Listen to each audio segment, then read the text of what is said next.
এটা আমার মায়ের দিদা।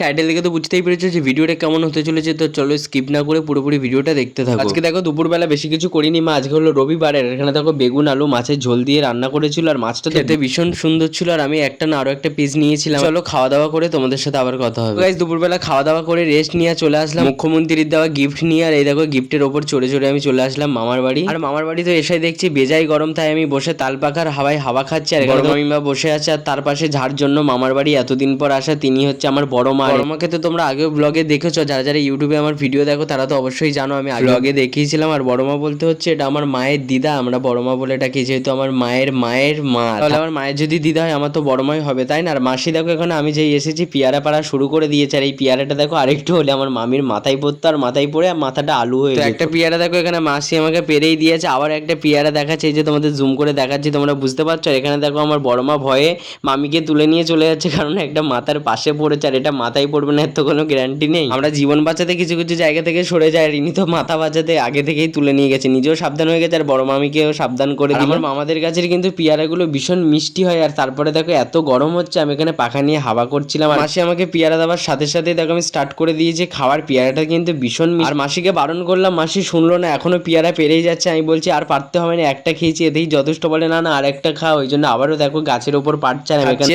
দেখছি যে মাসি কিভাবে পেয়ারা পাচ্ছে, আর এখানে তো ভীষণ মজা হচ্ছিল, কারণ অনেকদিন পরে আমি মামার বাড়ি এসেছি। আর দেখো আমার মামারাই দুটো মামা কাজে চলে গেছে, আর একটা মামা বাইরের দিকে কোথায় গেছে খুঁজে পায় না বলে, আর আমি একটু পরেই বেরিয়ে যাবো। এখানে দেখো পেয়ারাটা পড়ে, তখন বড় মা মামিমাকে ভাগ্যে সরিয়ে দিয়েছিল, নাহলে সত্যি সত্যি কিন্তু আজকে পেয়ারাটা পরে মামির মাথা আলু হয়ে যেত। চলো পেয়ারাটা ধুয়ে নিয়ে কথা হবে।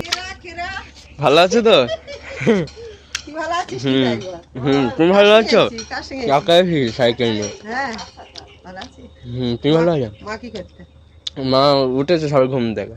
তো দেখেছো আমি এসেছি, আর দিদা কতটা খুশি। আর দিদা গিয়েছিল মাঠে, কিছু কাজ ছিল সেই সব কাজগুলোই করছিল, আর আমি এসেছি ভীষণ খুশি হয়েছে, কারণ আমি এসেছিলাম অনেক দিন আগে, সেই জানুয়ারি মাসে। আমার ভাই দেখো এইমাত্র ঘুম থেকে উঠেছে, আর এখানে বোন আছে, এই যে এই বোনের জন্মদিনে সেই জানুয়ারি মাসেতে মামার বাড়ি এসেছিলাম, তারপর আর একবারও আসা হয়নি। আর ভাই দেখো একটু ঘুম থেকে উঠেছে, আর ওর ওঠার সাথে সাথেই আমি ওর পিছনে লাগা শুরু করে দিয়েছি। আর ও দেখো এখানে প্যান্ট পরছে, আর আমার ক্যামেরায় হাত দিচ্ছিল, আর মিষ্টি মিষ্টি হাসিও দিচ্ছে। কিন্তু আমার আরেকটা ভাই আছে, সেই ভাইটা গিয়েছে মামার বাড়ি, তাই সেই ভাইয়ের সাথে দেখা হয়নি। মামার বাড়ি সেরকম ভাবে আসা হয় না, তো তাই কারোর সাথে দেখা হয় না। ওর ভাইটা কিন্তু এই ভাইয়ের থেকে আরেকটু ছোট, মানে 1 বছরেরই ছোট, আর সে গিয়েছে মামার বাড়ি, তাই তার সাথে দেখা হয়নি। যাবে? অবশ্যই যাবে। ঠিক আছে। আর কিছু? আর কিছু না। ঠিক আছে চলে যাচ্ছি। আমার সে যাবে, চলে যাচ্ছি। যাবে না আজকে পেয়ারাটা? হ্যাঁ হ্যাঁ দাও। ও দিদা চলে যাচ্ছি, যাবে। হ্যাঁ তুমি বিশেষ সতর্কতা। বড়মা বড়মাদের বাড়ি যাওয়ার কথা বলছিল, আর বড়মা কিন্তু এসছে অনেকদিন আগে, আমি শুধু ব্যস্ত ছিলাম বলে এখন আসতে পারিনি। আর আজকে এসে বড়মার সাথে দেখা করে গেলাম, কারণ বড়মা অনেকদিন ধরে বলছিল যে আমাকে দেখবে, আমি কত বড় হয়েছি না হয়েছি। তো চলো ভিডিওটা এই পর্যন্ত, নেক্সট ব্লগে দেখা হবে।